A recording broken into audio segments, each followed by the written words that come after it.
Bonjour, je vous parlerai bien Vendée Globe, quitte à vous montrer que le Vendée Globe finalement c'est très simple. Regardez Vincent Rioux à la barre de son PRB, je l'offre un petit peu pour relancer, je tombe et je me rattrape comme sur un dériveur, un laser ou un optimiste derrière moi. J'abats en grand et voilà 9 tonnes de bateau lancés à 25 nœuds dans le creux de la vague. Nous savons tous que ce n'est pas le cas, que le Vendée Globe est une aventure bien plus intense et lourde que cela, que le Vendée Globe est avant tout une aventure humaine, un chemin à parcourir, quitte à se découvrir et y aller pour se découvrir, ce qu'explique très bien Jean-Pierre Dick dans ses dernières interviews. Mais le Vendée Globe, c'est aussi des bateaux voilés, énormes grands voiles, puissants, 9 tonnes donc, aux quilles basculantes et aux dérives qui permettent d'aller au près.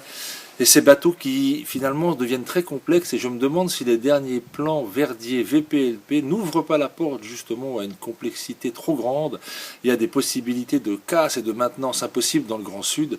À l'opposé de ce que disait Enzo Ferrari, la seule pièce qui ne cassera jamais en course, c'est celle qui n'est pas sur la voiture.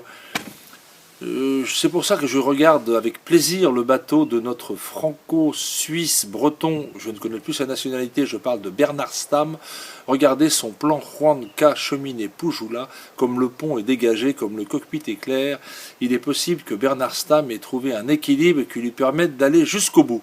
Ou alors, dernier clin d'œil, que le clin d'œil soit celui d'un Espagnol, Javier Sanso, sur son Acciona, plan 2011 lui aussi d'un d'Owen Clark fait en Nouvelle-Zélande, qui lui part en autonomie 100% d'énergie. Et c'est là un vrai clin d'œil, non pas sur ce que nous devrions faire à l'avenir, mais sur ce que nous devrions faire tout de suite. Au revoir, à la semaine prochaine.